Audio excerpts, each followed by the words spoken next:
Então, bem-vindos, Alessandra, nossos convidados, Alessandra, Felipe. Antes de tudo, um papo de café mútuo com um ensejo de brincadeira aqui para o centro. Vamos lá. Cadê teu copo, Alessandra? Mais. Tchim, tchim. É Gente, isso aí. Então, vamos lá. Para começar, Alessandra, conta-me, qual é a tua ocupação? O que que você faz? no momento eu não trabalho. A minha profissão, eu sou publicitária, mas no momento eu não trabalho. A ocupação é em casa mesmo. Tranquilo. E assim, quer dizer, você se formou em publicidade, exerceu publicidade. Isso, Ou- na verdade, eu nem cheguei a exercer, porque eu trabalhava em hospital, eu era instrumentadora cirúrgica. Depois eu saí, comecei a fazer faculdade e fui trabalhar em outras coisas, outras áreas, e a publicidade mesmo, eu não cheguei a trabalhar com publicidade. Aí depois eu tive o filho, continuei trabalhando, no segundo filho eu parei de trabalhar. Perfeito. Quer dizer, a gente nunca para de trabalhar porque as ocupações Não, sempre estão. exatamente. Eu parei de ter renda, né? Porque trabalhar dobrou o trabalho. E há quantos anos você está na escola do Arvuto? Eu estou há 13 anos. Uau! Foi em 2011 eu comecei a estudar, aliás, no finalzinho de 2010. Aí, em 2011, teve um grande congresso em Noveira, um congresso espelho, que teve nos Estados Unidos, e eu não conhecia ninguém e fui para lá, assim, né, para conhecer todo mundo lá, que antigamente era bem diferente, né, no dia que a gente tem hoje toda essa tecnologia, enfim. Então, a gente não se conhecia. Aí, acabei conhecendo todo mundo no congresso, o grupo todo. Uau! Então ela teve uma experiência que não tivemos, né, Felipe? Mas foi E muito bom. acredito, aliás, né, pela última experiência, quer dizer, é só para a gente explicar. Esse instituto, né, ele é internacional, né? E cada congresso que existem, isso só aos nossos ouvintes, os amigos, e cada núcleo em cada país se encontram para espelhar aquele congresso principal. Esse é o princípio. E Felipe, me conte qual é a tua ocupação? Eu sou antropólogo de formação, estou terminando meu doutorado na reta final e eu trabalho também como pesquisador, né, na área de UX, né, que é User Experience. Então, pesquisas em geral para melhorar a usabilidade de aplicativos, sites, pegar feedback de usuário, e é isso. E é uma curiosidade pessoal minha, se você me permite, como a antropologia entra nisso? Como você faz essa conexão? Porque eu adoro Principalmente, essa área especificamente, embora a aham, publicidade também. Embora é, você também foi tantas outras coisas, né, Alessandra? Vai lá. principalmente pela base de pesquisa, né? Então, mais de 10 anos aplicando né, diversas metodologias de pesquisa. E aí, nessa pesquisa, basicamente faço pesquisas com usuários, em sua maioria, mas bastante questionário, entrevistas, né? Entrevistas em profundidade, enfim, diversas metodologias. E a ideia mesmo é tentar observar pelos olhos do usuário, né, a relação que ele está tendo com o aplicativo, ou com o site, ou, enfim, com qualquer produto, né? Então, é mais tanto a questão da pesquisa em si, como essa sensibilidade para entender os sentimentos, as dores e desafios dos usuários com as plataformas. Perfeito. E uma curiosidade, paralelo a profissões ou menos profissões, porque eu também me considero uma boa dona de casa, Alessandra. Então, eu tenho doutorado nessa área. Mas assim, vocês têm algum hobby, alguma coisa no nível pessoal que fazem paralelamente, um gosto especial que vocês têm, paralelamente a- às coisas que vocês fazem? Eu acabei de fazer uma formação em constelação familiar. Não sei se você conhece, vocês conhecem Conheço. constelação familiar. Eu acabei de fazer a formação agora, o mês passado, eu encerrei. E faz tempo que eu participo bastante, né, desse mundo, né, de constelação. E aí achei muito interessante, gostei muito e resolvi fazer a formação, né? Então, eu estou nessa área, nessa linha. Sim, vamos ver como se vai conjugar a sabedoria da Kabbalah com a constelação. Ah, Interessante. dá, hein? Muito, muito, muito interessante. E, Felipe, você tem alguma coisa a mais, além de tomar chimarrão? Ah, o chimarrão, às vezes eu tomo que eu acho melhor do que o café, mas eu gosto de café também. Eu sou uma pessoa que gosta de muitas coisas, né? Então eu ouço bastante música, eu gosto bastante de ler também, mas por causa do doutorado eu não leio tanto as coisas que eu gostaria de ler, né? Paciência.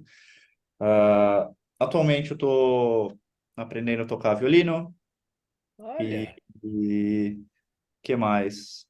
E me esforçando para ter alguma disciplina em exercícios físicos. Eu diria que é isso. muito bem. Deixa agora saber, cada um dentro desse universo de atividade, seja no lar, seja na constelação, como que vocês diriam que essa sabedoria, né, vocês exercem ela, no caso aqui a sabedoria que a gente aprende junto com a Kabbalah, como vocês, a partir do momento que vocês começaram a aprender, cada um no seu momento, né, e até hoje, que diferença que ela faz no dia a dia e nas atividades de vocês? A sabedoria. Então, eu acho que ela dá uma amplitude muito grande, né, para a gente entender a vida, né? A vida continua acontecendo como ela acontece, né, de qualquer maneira, mas é a forma que você olha para a vida, né? Então, é a forma que você vê os seus filhos, como você vê os seus cônjuges, é como você vê os seus familiares, os seus vizinhos, enfim, é o modo que você vê a vida que eles começam a se transformar, né? Não a vida em si, mas como você olha realmente. Então, eu acho que desde que eu comecei a estudar, tive várias transformações, transformações internas mesmo. Eu acho que isso acaba vindo, né? Quando a gente se transforma internamente, o externo começa a mudar também. Mas é uma percepção, é uma questão de percepção mesmo, percepção da realidade, né? Não é nada fantástico, não é nenhuma magia, é realmente uma transformação da percepção, da nossa percepção. Principalmente da autopercepção, né? Perfeito. É isso. No meu caso, minha resposta é bem parecida. Eu sempre fui uma pessoa muito focada em como eu poderia melhorar a minha vida, né? E busquei vários sistemas que poderiam fazer isso, né? E entre muitos erros, né, e poucos acertos, né, eu me deparei com a Kabbalah, e foi interessante me despir de várias concepções que eu tinha sobre o mundo e sobre a vida e como as coisas funcionam, e um pouco de confiar no método mesmo, né? E, e como foi comentado, né, realmente uma mudança de percepção, a vida fica, eu sinto que ela fica melhor, não necessariamente mais fácil, né? Mas a gente aprende a lidar e a perceber melhor algumas coisas da vida. E a prática no dia a dia, eu diria que é mais assim, manter as leituras, né? Às vezes mais, às vezes menos, ou realmente só trazer os conceitos, né? Ou algumas intenções durante o dia para manter, vamos dizer assim, a intenção focada no propósito. E eu acho que isso é um negócio, talvez, para mim, um dos grandes diferenciais da Kabbalah como estudo, que é essa potência, ou talvez esse refinamento de saber desejar, né? Então, ao invés de ter um monte de coisa que você deseja tanto, você consegue dar um foco melhor, né? Principalmente nas coisas que você quer para você e para os outros, né? Bacana, bacana. E assim, vou fazer uma pergunta. O que surpreende vocês? Como vocês se encontram surpreendidos em vocês mesmos frente às coisas que você, num bom sentido, tá? A surpresa num bom sentido frente a esse conhecimento que vocês têm adquirido. Ficou claro a pergunta? Sim. Bom, vou começar essa então. Acho que para mim seria o abrir mão de coisas, né? Eu sempre fui uma pessoa que tentou controlar muito a vida para controlar a minha ansiedade, né? E, e aí, quando eu comecei a abrir mão desse controle, falar, bom, é isso, né? Vamos seguir a lógica aí, né? Não, tentar não controlar as coisas, enfim. E, e seguindo o método, eu vejo que isso se desdobra em acontecimentos que são mais benéficos para a minha vida, né? Eu diria, ou talvez pegando aquela lógica, né, de que não há nada além dele, né? Não há nada além do Criador e qualquer coisa, basicamente, que acontece, a gente poderia atribuir ao Criador, boa ou ruim, independente da minha percepção, né? A minha percepção difere boa ou ruim, mas para o Criador seria tudo bom. Então, quando eu comecei a assumir isso como perspectiva, as coisas começaram a funcionar melhor, né? Minha ansiedade diminuiu e a necessidade de controle também. Que ótimo ouvir isso. E a Alessandra? Então, é interessante mesmo o que o Felipe falou, porque a gente falou eu, né? Mas eu vejo que não sou só eu, né? Essa questão da gente ter sempre que estar no controle de tudo, né? E que é natural para a gente que cresce nesse mundo, né? É natural a gente querer controlar as coisas. E perceber que a gente não tem o controle de nada, mas que a gente precisa confiar que tem uma consciência, né? Uma inteligência superior que está cuidando de tudo. E que realmente não existe o bom e o mal, isso é uma coisa, né, que é surpreendente, porque o que eu sempre aprendi desde criança, né, que era o bom e o mal, Deus é o bom, aí tinha o outro lado que era o mal, e entender que isso faz parte, né, faz parte de um todo, que é a mesma coisa e que isso é para o nosso crescimento, né? Então você começa a enxergar totalmente diferente, né? A realidade, como eu falei da realidade, começa a ver a realidade totalmente diferente, né? Então, e aceitar até as coisas que a gente julga, né? Como o Felipe falou, que a gente julga que não são boas, aceitar porque isso vem para a nossa correção, né? Faz parte do que tudo que o Criador ele cria para nós, para a gente ter esse caminho de voltar, né, para ele. Então, é surpreendente mesmo, né? Tirar todos esses os dogmas, várias cascas, né, várias coisas que a gente aprende desde criança e ao mesmo tempo aceitar que existe tudo isso, né? Aceitar que existe todas as religiões são ótimas, todas as religiões fazem parte, tudo faz parte, né? Então, mesmo que eu não tenha mais essa visão, ela faz parte do mundo, né? Todas as religiões, todos essas visões mesmo filosóficas, tudo faz parte, né? E tudo foi criado com propósito. Então, isso realmente é surpreendente. Posso fazer um adendo, Simon? Claro, claro. Acho que faltou falar o que eu acho surpreendente, né? Então, é mais a questão de quanto menos eu tento controlar, mais eu sinto que a vida funciona, né? Seguindo o método, no caso. Então, isso realmente me surpreende, porque às vezes eu estou tão preocupado e quando eu me despreocupo, acontece o que eu esperaria, né? O que seria ideal, assim. Então, isso é bem interessante. É. Então, a partir de tudo que vocês comentaram, onde mora esta fé com o que a gente vem aprendendo nessa sabedoria, que tudo está indo para o bem? Onde ela mora? Como que vocês entendem isso? Ficou claro? Quer dizer, tem um movimento acontecendo. A gente está vendo todo um movimento negacionista, tem várias divisões, a gente está vendo a situação mundial, mas, ao mesmo tempo, à medida que a gente vai entendendo, através da sabedoria, com as palavras um pouco de vocês, onde mora essa fé de você entender? Vocês estão conseguindo perceber as mudanças para o bem, apesar da controvérsia disso? Ficou claro? Quem Então, vai? a fé, para mim, né, a fé deixou de ser. É que assim, a fé é construída, né? A gente sabe que hoje, né? Eu sei que a fé, na verdade, ela é construída. A gente não simplesmente nasce tendo fé ou tem fé, porque normalmente a gente fala, né? Eu tenho fé, mas a gente fala só que tem fé, né? Mas hoje eu sei que a fé ela é desenvolvida. Então, cada situação que eu passo e que eu peço para ter fé sobre aquilo, né, e não simplesmente falo eu tenho fé, mas eu peço para ter fé, que aí é a importância, né, do método da oração, que é a única coisa que nos conecta, né, ao Criador diretamente, a oração.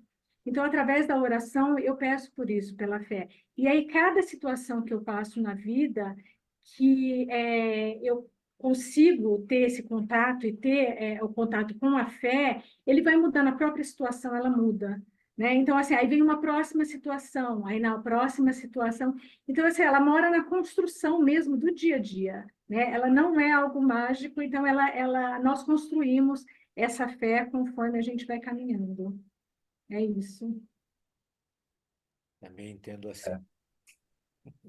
Eu concordo. Eu diria que um dos atributos, talvez pouco ditos sobre a fé e que eu acho super importante é a questão da disciplina, né? Realmente estar ali, está vendo a situação toda do avesso e você, não, tudo bem, né? Vamos ter fé e ver qual vai ser o resultado. Eu sintetizaria nisso mesmo, né? Porque a fé cega também, ela é ilusória, né? Ó, aquela noção que você acredita porque você não indaga sobre as coisas, o que é uma das coisas que a gente mais faz aqui na Kabbalah, né? Utilizar a própria racionalidade a serviço da fé, mas isso também exige, lógico, de um lado, muita bondade conosco, com a gente mesmo, né? Para não cair num racionalismo exacerbado, mas também disciplina, para se manter na fé. Eu diria isso. Eu sinto assim que essa disciplina talvez é uma organização necessária. Se é uma organização necessária interna, a gente não consegue para ir para onde. Então essa reconstrução ela ajuda muito. E assim, agora cá entre nós terráqueos, né? Na verdade, a gente sabe que todo o trabalho que a gente faz ou tenta fazer nesse laboratório entre nós, né, através do Instituto Arvut, né, é sensibilizar a conexão, o respeito ao outro. A gente poderia dizer ou entender que tudo que paira no nosso entorno, pelo que a gente vê, é porque a gente não valoriza a, a questão humana. E o que que seria o humano?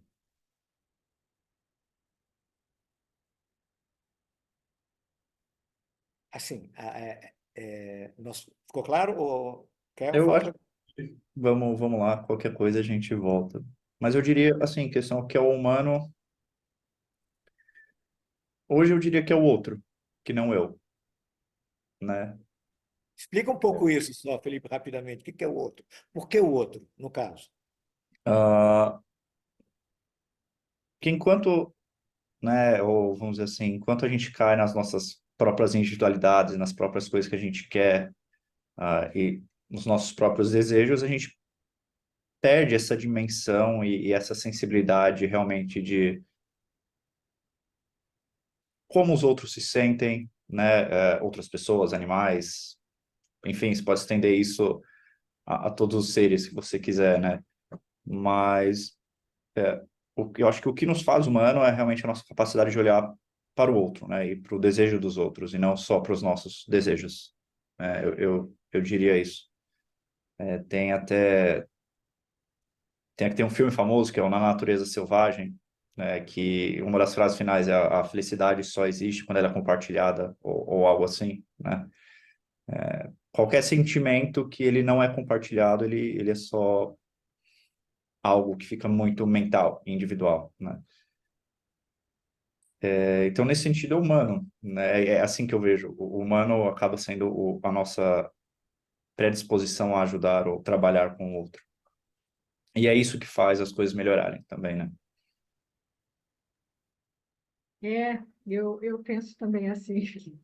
Eu acho que não existe, eu só sou eu porque existe o outro, né? E só que eu não tenho nem a capacidade, a possibilidade de entrar um pouquinho no desejo, né, do outro, de saber, de entender o outro, porque eu estou muito fechada, né? A gente está muito fechado no nosso próprio desejo, no nosso próprio egoísmo.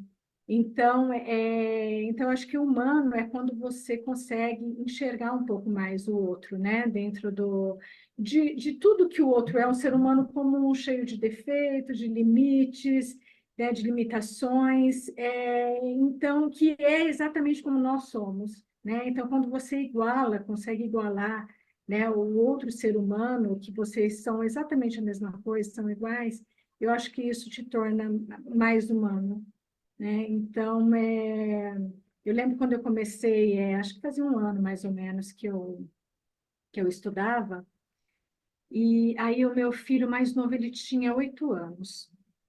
E aí, de repente, deu uma crise nele, mas uma crise.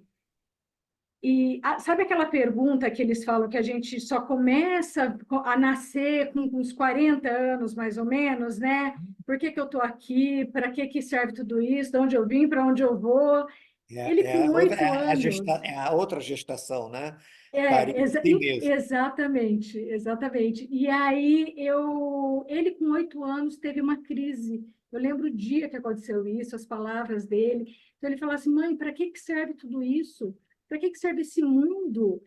Só tem sofrimento aqui, nada, não tem nada de bom. Então assim, aí você consegue, né, entrar até um filho da gente, a gente já tem mais sensibilidade, né? Mas quando ele falou isso, foi uma coisa tão chocante para mim, que sabe quando você consegue abraçar realmente, entrar naquele desejo? E eu acho que desde aí eu comecei a entender um pouquinho mais o sofrimento das pessoas. E através desse sofrimento dele, que era tão próximo a mim, entender um pouquinho mais o sofrimento das pessoas e conseguir acolher um pouco mais, né? Ser mais humana realmente nesse sentido. Então, eu acho que é exatamente isso, é você olhar para o outro, né? Não é você, só é humano quando tem o outro. É isso. Maravilha. Então, estou gostando, poderíamos ficar muito mais. A gente sabe que quando a gente começa a entrar, tem muitos meandros. Muito assunto. Sim, para encerrar, o que vocês diriam no entendimento? Porque a gente sabe que, como vocês agora bem colocaram, qual seria o presságio que a gente poderia, ou que vocês gostariam de deixar, apesar de novo disso que a gente está vendo, mas tem um presságio de vocês, dentro de vocês, que traz uma clareza que as coisas, que essa semente que vocês estão começando a entender um pouco mais, está no caminho de brotar ou já está brotando, né? Qual é o presságio aqui para deixar aqui esse espaço? Eu acho que assim que é muito válido, é assim, é uma mudança de vida porque muda o seu entendimento, né? E te conecta mais com as pessoas. Então, como você falou, uma sementinha, né, que a gente começou a plantar agora, mas você já começa a ver ela crescer, já começa a dar os frutos, porque, como a gente conversou, não é de uma hora para outra, né? Nada é de uma hora para outra, a gente constrói. Então, é uma construção e que nós fazemos juntos essa construção, né? Um grupo, nós construímos esse caminho juntos. Então, não tem, eu não conheço outro lugar que tenha esse, esse amor, né? Esse abraço de fazer tudo juntos, todos como construir juntos, né? Então, eu acho que essa construção é muito importante mesmo, porque não é individual, né? Então, como a gente constrói dentro, aqui a gente vai construir no mundo, né? Então, é um espelho do mundo, realmente, né? Tudo que a gente constrói aqui dentro do grupo, a gente vai ver depois lá fora. Então, quanto mais pessoas tiverem né, construindo isso aqui juntos, a maior a chance disso se espalhar, está na humanidade, né, o mais rápido possível e de uma maneira muito mais profunda, né? E é isso que nós esperamos, é isso que eu espero, que todos possam passar por essa transformação. Tchim, tchim. Eu penso bem parecido, né? Eu acho que tudo começa com aquilo que você falou, né? Com a grande questão, né? Para que que eu tô aqui? Por que que o mundo é assim? Enfim, eu acho que, né, o que eu espero mesmo é que isso sirva realmente de motivador, né? Que de um lado você pode ver, bom, a vida é só sofrimento, então eu não tenho escapatória. E por outro lado, bom, a vida é só uma, então eu vou viver ela ao máximo, né? Mas sempre com a questão de, bom, o que que tem além disso, né? Tem algo que eu não estou vendo, ou tem algo da minha percepção que pode ser refinada e melhorada, né? Como eu posso ser um ser humano melhor a cada dia? 0,01% todos os dias, né? E eu acho, assim, algo que eu gostaria de perceber, um bom presságio, seria um esforço das pessoas nessa direção, né? De um autoaprimoramento, né? Tanto para si como para os outros. Então, maravilha. Realmente gostei muito. Vocês querem, para a gente encerrar, comentar ou perguntar alguma coisa? Fiquem à vontade. Talvez um comentário, assim, né? Para quem já é da casa, é tranquilo, né? Entende muitas das coisas que a gente está falando. Para ouvintes externos, talvez se dê a curiosidade de conhecer, né? Pode ser no mínimo, é um exercício espiritual, mental e psicológico interessante, né? Que pode ser benéfico explorar. Sim, se alguma vez, né, já essas questões já apareceram, né, pelo menos uma delas, né, por que tanto sofrimento? Por que eu estou aqui? De onde eu vim? Para onde eu vou? Se alguma vez alguma dessas questões já chegaram, já afloraram, que para vir, porque aqui encontra muitas, nós encontramos todas as respostas para as nossas perguntas estão aqui. Então, realmente, se você tem a pergunta, você vai encontrar a resposta aqui. É isso. Então, Alessandra, Felipe, achei que foi muito agradável, simpático, belas colocações, deveras agradecido. E acredito que quem escutar esse programa também vai sentir uma pitadinha muito bacana de tudo que a gente está falando, tá bom? Agradeço e vamos continuar aqui numa próxima. Muito